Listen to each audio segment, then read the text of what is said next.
Après avoir attendu et guetté l'événement pendant des milliers d'années, cela finit par arriver. Une nuit, dans la ville de Nazareth, une jeune femme nommée Marie eut une visite inattendue.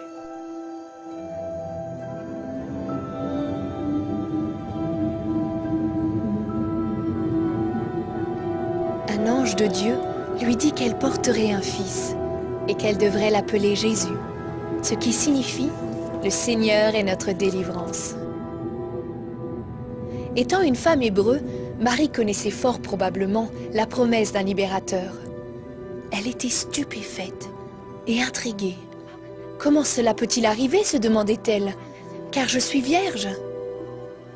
L'ange lui dit que l'Esprit de Dieu viendrait sur elle et que l'enfant serait conçu de cette manière et qu'il serait appelé le Fils de Dieu.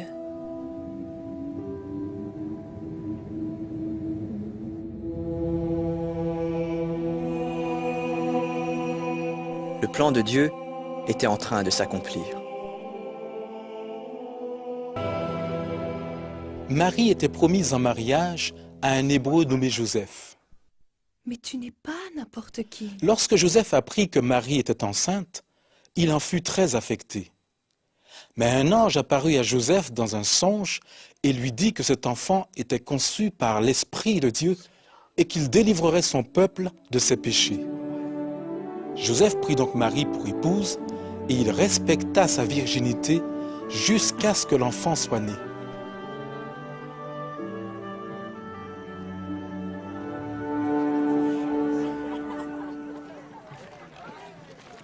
À cette époque, le pays des Hébreux était occupé par une armée étrangère qui obéissait à un souverain habitant dans un pays fort éloigné. Ce souverain ordonna de faire un recensement et décida que chacun se ferait inscrire sur son lieu d'origine. C'est ainsi que Joseph et Marie, qui étaient sur le point d'accoucher, quittèrent leur maison pour aller très loin dans une petite ville appelée Bethléem.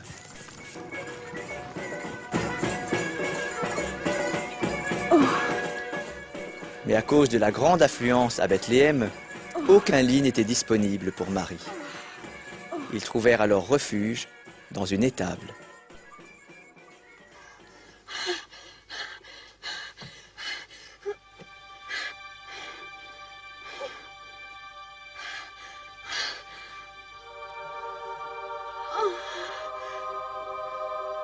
C'est donc ainsi que le libérateur promis, le Fils de Dieu, vint au monde comme un enfant, né dans les conditions les plus humbles. Des centaines d'années plus tôt, des prophètes hébreux avaient annoncé qu'une vierge donnerait naissance à un fils qui, un jour, gouvernerait le peuple hébreu. Il fut dit de cet enfant que son origine remonte aux temps anciens, au jour de l'éternité. Et comme cela avait été dit à Marie, ils donnèrent à l'enfant le nom de Jésus.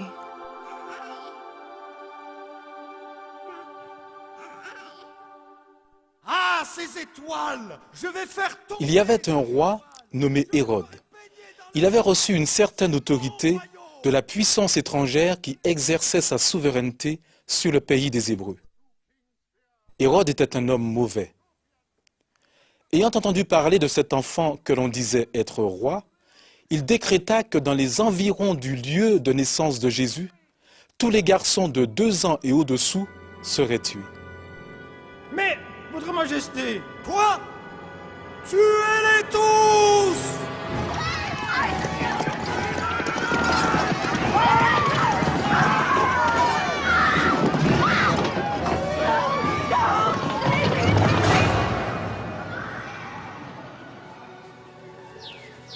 Mais avant que cet événement terrible n'arrive, un ange dit à Joseph d'emmener Jésus en Égypte et d'y rester jusqu'à ce que Dieu lui dise de revenir. Ainsi, comme Dieu délivra le bébé Moïse des plans d'un roi méchant, Jésus fut aussi délivré d'un roi méchant, afin qu'il puisse un jour délivrer l'humanité du péché. Regarde, tu vois, c'est Nazareth. Après leur retour au pays des Hébreux, Joseph, Marie et Jésus s'installèrent dans la ville de Nazareth. Enfant, Jésus grandissait en force et en sagesse. Même les docteurs hébreux de la loi étaient étonnés de sa compréhension des choses de Dieu. Et quand Jésus parlait de Dieu, il l'appelait Père. La grâce de Dieu reposait sur Jésus, et il avait la faveur de tous ceux qui le connaissaient.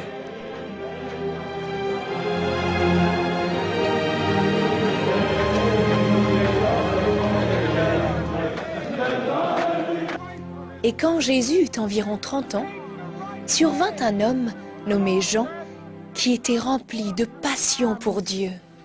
Le sacrifice que Dieu demande, c'est un cœur repentant. Alors comment faire pour être sauvé? Repentez-vous! Des centaines d'années plus tôt, des prophètes hébreux avaient annoncé que quelqu'un comme Jean serait envoyé par Dieu pour préparer le chemin du libérateur. Jean allait être le premier à parler de Jésus comme de l'agneau de Dieu qui ôte le péché du monde. Proclamant que le royaume de Dieu était proche, Prenez le bon chemin. Jean exhortait le peuple à vivre selon les voies de Mes Dieu. voix ne sont pas vos voix. Ceux qui acceptaient le défi de Jean de vivre pour Dieu participaient à une pratique appelée baptême, dans laquelle ils étaient recouverts d'eau. Cela exprimait la purification et l'engagement de vivre selon les lois de Dieu. Un jour, Jésus vint auprès de Jean. Sachant qui était Jésus, Jean éprouva le besoin d'être baptisé par lui. C'est moi qui ai besoin d'être baptisé. Et c'est toi qui viens. Mais ce temps n'était pas encore venu. Et c'est Jésus qui fut baptisé par Jean.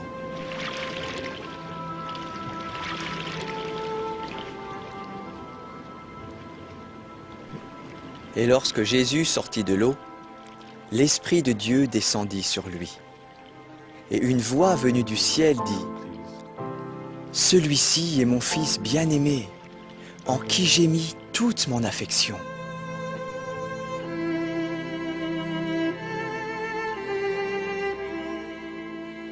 Alors, Jésus s'en alla dans le désert pour être tenté par Satan.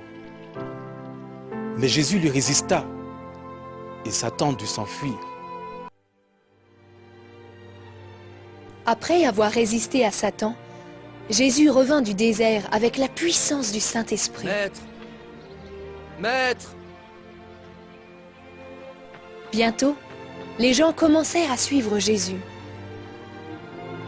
La plupart d'entre eux étaient des gens ordinaires, Moi c'est André de Capernaum. des gens du peuple. Mais ils voyaient quelque chose d'inhabituel et d'extraordinaire en Jésus.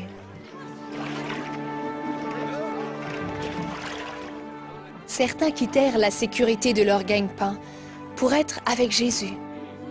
Quelques-uns d'entre eux étaient des marins pêcheurs, à qui Jésus dit « Suivez-moi, et je vous ferai pêcheurs d'hommes. » Reste avec nous. Parmi ceux qui le suivaient, Jésus choisit un petit groupe spécial de 12 personnes. Ce groupe fut connu comme étant ses disciples et durant presque 3 ans, ils cheminèrent avec lui et furent enseignés par lui. Ils commencèrent à voir le monde avec sa vision. Comme pour tous ceux qui suivent Jésus, ces hommes étaient en préparation pour quelque chose qui allait bien au-delà de tout ce qu'ils pouvaient imaginer. Le royaume des cieux est comme un trésor. Alors que Jésus et ses disciples cheminaient à travers le pays, les gens s'assemblaient autour de lui. Par des histoires merveilleuses et des illustrations, Jésus enseignait les voies de Dieu au peuple et l'exhortait à vivre selon ses voies. Le royaume des cieux est ici. Maintenant. Jésus éprouvait de la compassion pour les rejetés et les cœurs brisés. Il condamnait ceux dont le cœur était rempli d'orgueil. Il parlait avec l'autorité d'un envoyé de Dieu, mais il ne faisait pas que parler. Jésus exprimait sa compassion et prouvait son autorité par des miracles. On rapporta qu'il avait calmé des tempêtes et marché sur la mer. Par 2 fois, il prit seulement quelques pains et une poignée de poissons qu'il multiplia pour nourrir des milliers de personnes.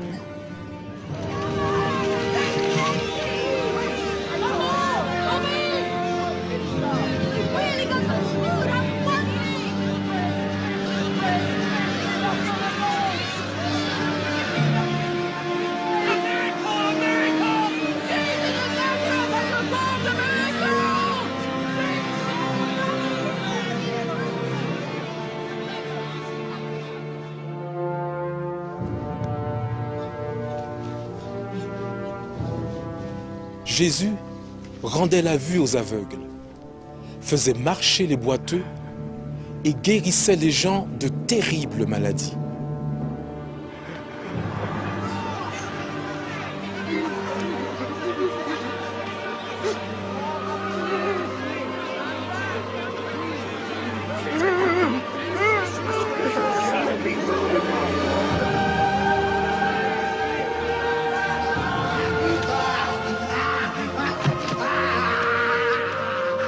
Il chassait les démons hors des gens. Quittez-le!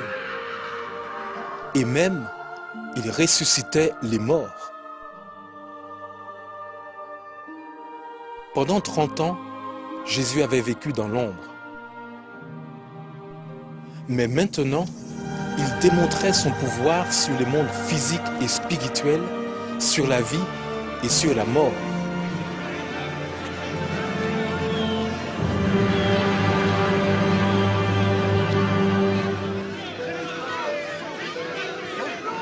Les nouvelles au sujet de Jésus se répandirent rapidement dans tout le pays.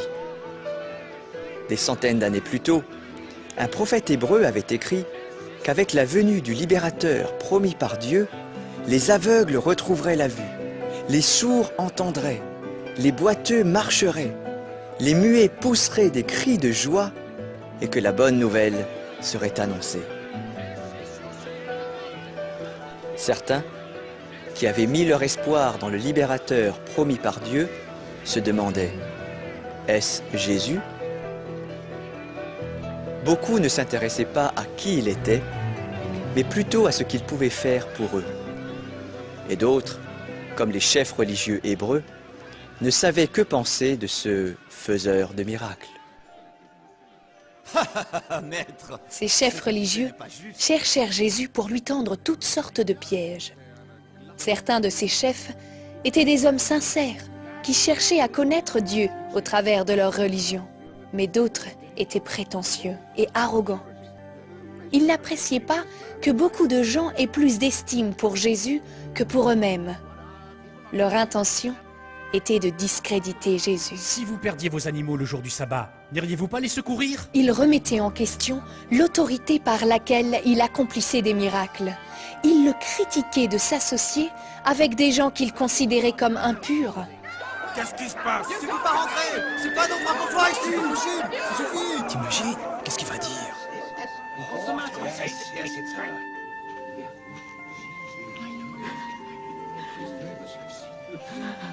Mais qu'est-ce qu'elle fait? Arrêtez-la! Mais parmi tout ce que faisait Jésus, la chose qui semblait les irriter le plus était qu'il disait aux gens que leurs péchés étaient pardonnés. Bien que tes péchés soient nombreux. Car Dieu seul a l'autorité pour pardonner le péché. Seul Dieu peut pardonner les péchés, pas les hommes. En prétendant faire ce que Dieu seul pouvait faire, Jésus prétendait, en fait, être Dieu. Ce qui, selon la loi hébraïque, était puni de mort. Va. Il ne pêche plus.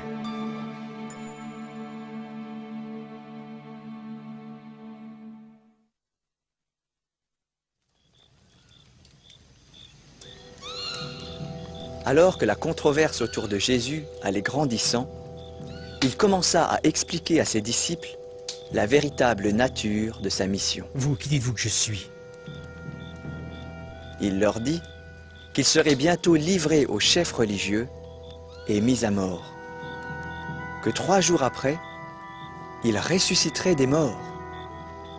Ses disciples entendaient bien ce qu'il leur disait, mais ils n'arrivaient pas à comprendre la pleine signification de ces paroles.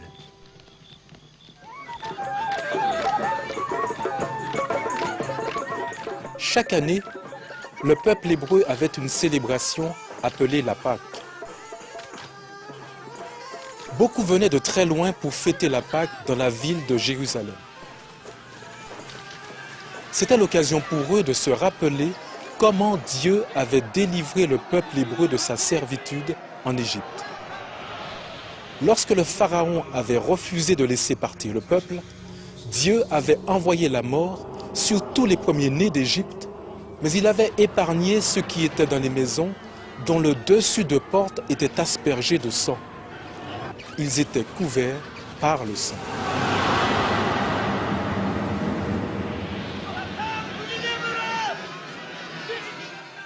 Voici ce qui arriva. Jésus, que Jean avait appelé l'agneau de Dieu, vint à Jérusalem pour fêter la Pâque. Jésus était maintenant tellement connu que les gens célébrèrent son arrivée. Ils criaient « Hosanna !» ce qui signifie « Sauve-nous maintenant !» Ce moment avait été prédit par des prophètes hébreux des centaines d'années plus tôt.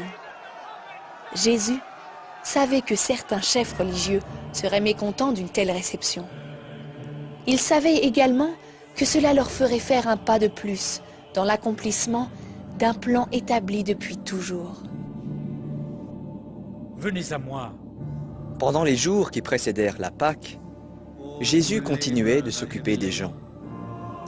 Les chefs religieux l'observaient attentivement. Quelques-uns d'entre eux étaient attirés par Jésus. La plupart auraient simplement voulu l'écarter du chemin.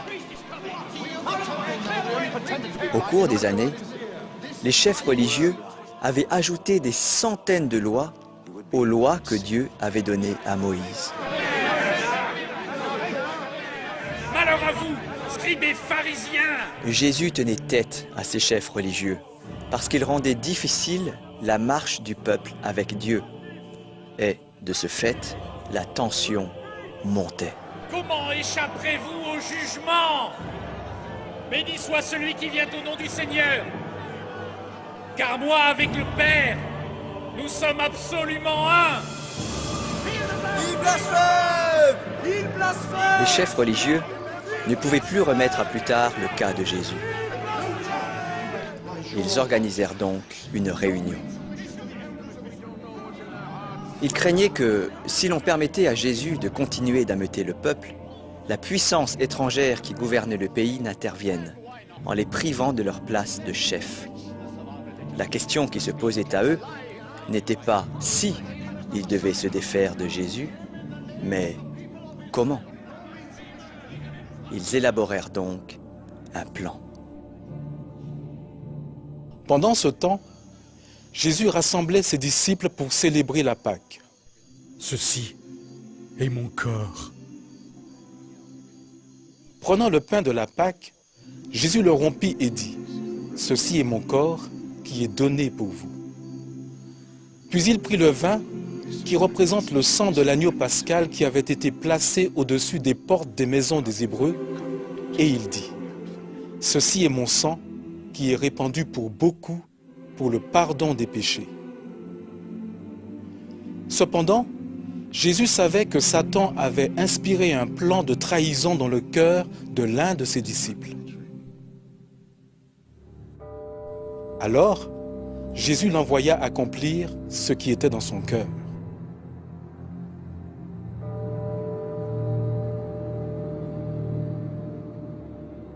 Jésus resta auprès des autres disciples, leur parlant des choses à venir. Il leur dit que bientôt, il lui faudrait aller au Père pour leur préparer une place au ciel. et que, quand il serait parti, eux seraient persécutés. Mais Jésus dit aussi qu'ils ne devaient pas s'inquiéter, car l'Esprit de Dieu leur viendrait en aide et serait leur consolateur. Qu'au temps marqué, Jésus reviendrait vers eux et qu'ils seraient pour toujours ensemble. Après avoir dit ces choses, Jésus pria et ils allèrent dans un jardin tout proche. Il n'était pas là depuis bien longtemps, lorsque les disciples s'endormirent. Mais Jésus souffrait une agonie dans la prière, sachant ce qui devait arriver. Que cette coupe s'éloigne de moi. Sortant de l'obscurité, le disciple qui avait trahi Jésus arriva. Avec lui se trouvaient des chefs religieux et des gardes armés. Judas! Qu'est-ce qu'il y a? Lorsque l'un des disciples tenta de le défendre, Jésus l'arrêta, disant qu'il pourrait facilement avoir des milliers d'anges pour le faire. Emmenez-le! Et Jésus alla avec eux de son plein gré.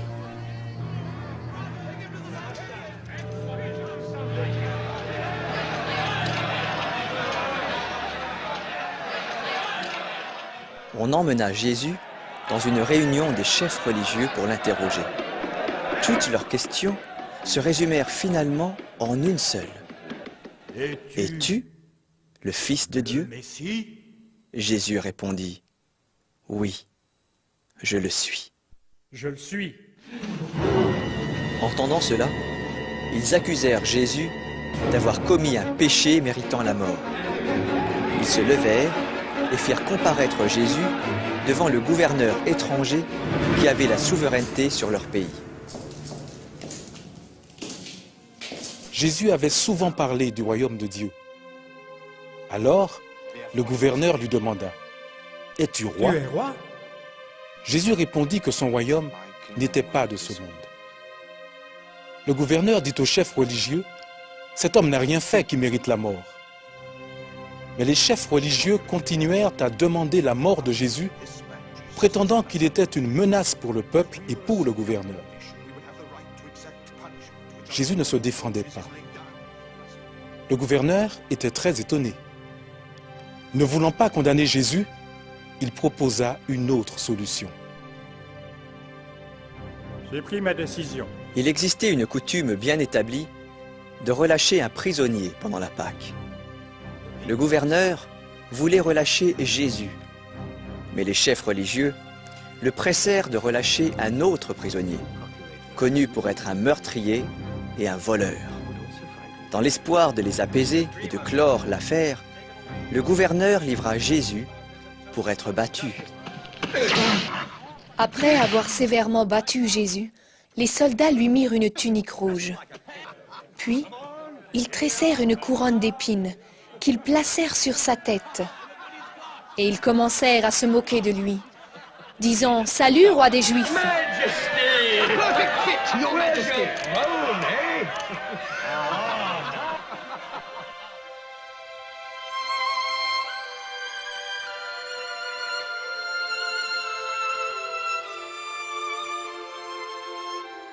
Jésus fut renvoyé vers le gouverneur, qui voulait toujours le relâcher.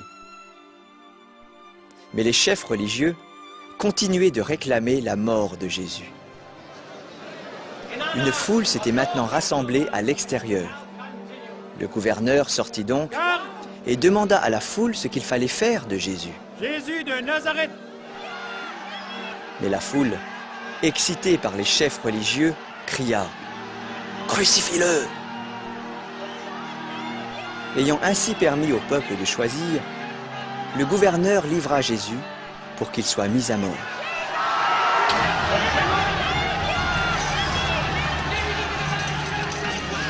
Ils placèrent sur Jésus une lourde poutre de bois. Puis ils l'emmenèrent en dehors de la ville, à un endroit où les criminels étaient exécutés.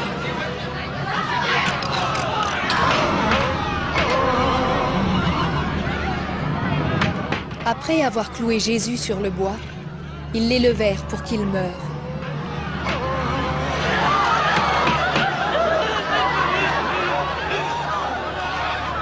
Au-dessus de lui, ils placèrent une inscription indiquant que sur cette croix était crucifié le roi des Juifs.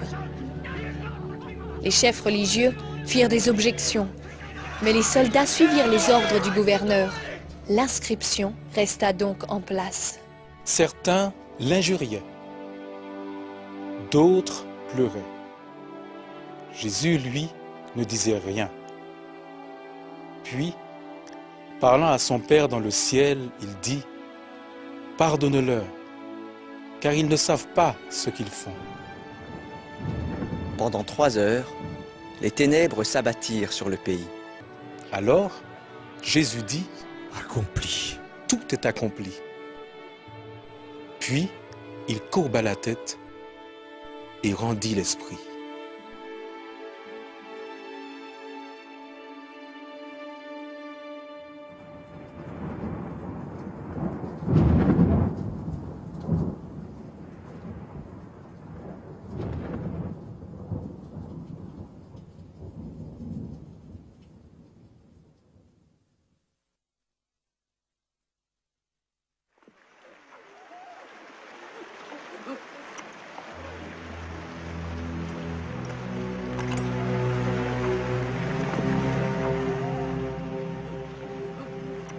Après s'être assuré que Jésus était mort, les soldats permirent que l'on descende son corps de la croix. À la fin du jour, son corps fut déposé dans un tombeau, scellé par une énorme pierre.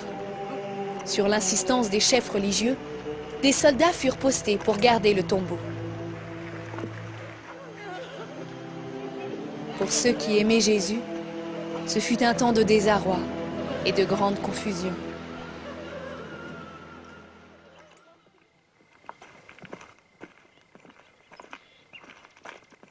Trois jours après la crucifixion de Jésus, un groupe de femmes alla voir le tombeau de bon matin. Elles n'étaient pas les premières. Tôt ce matin-là, un ange de Dieu était descendu du ciel. Les soldats qui gardaient le tombeau furent frappés de stupeur, et l'ange roula la pierre qui scellait l'entrée. Où allez-vous? Jésus n'est pas là.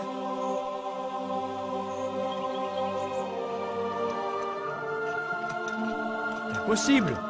C'était moi le garde. Le tombeau était vide.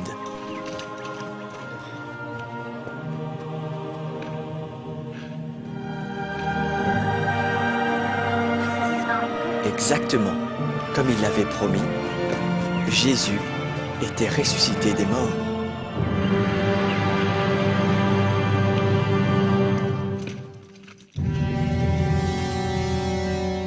Les chefs religieux offrirent aux soldats une forte somme d'argent pour qu'ils racontent que pendant la nuit, les disciples de Jésus avaient enlevé son corps. Ils promirent que si l'affaire arrivait jusqu'au gouverneur, ils useraient de leur influence pour les préserver des ennuis. Les soldats acceptèrent l'argent, mais la vérité ne put rester cachée.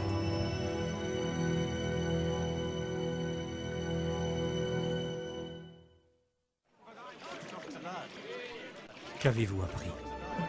Pendant les 40 jours qui suivirent, Jésus apparut en chair et en os à de nombreuses personnes. Pour certains, il parla avec eux. Avec d'autres, il partagea leur repas. À une occasion, il apparut à plus de 500 personnes.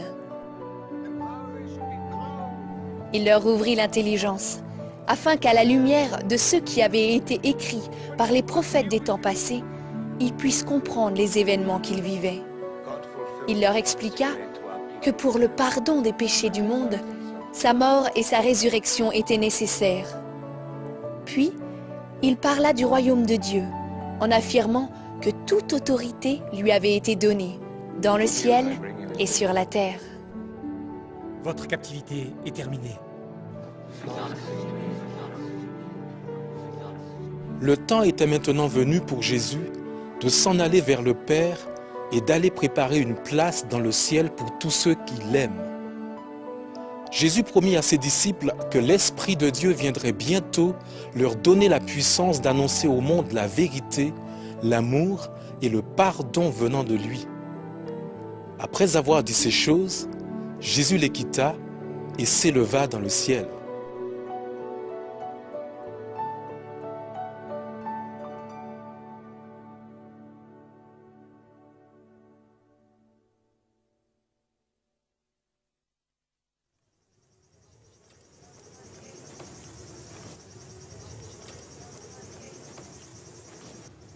Peu de temps après que Jésus fut monté au ciel, ses disciples s'étaient rassemblés.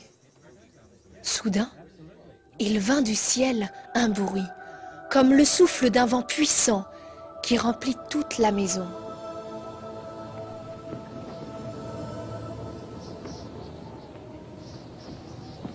C'est bizarre, on dirait une tempête.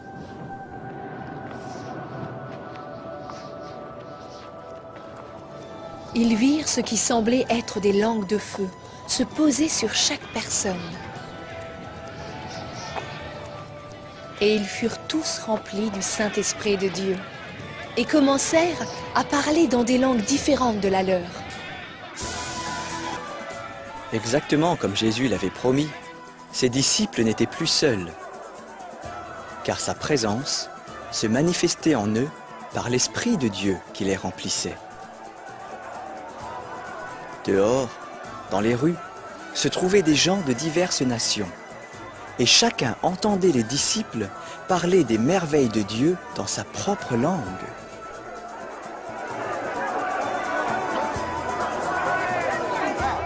Et à partir de ce jour, ses disciples allèrent dans le monde pour annoncer la vérité, l'amour et le pardon de Dieu. Au nom du Seigneur, Par son esprit, lève-toi. ils firent ce que Jésus faisait alors qu'il était encore avec eux. Guérir les malades, chasser les démons et réconcilier les gens avec Dieu.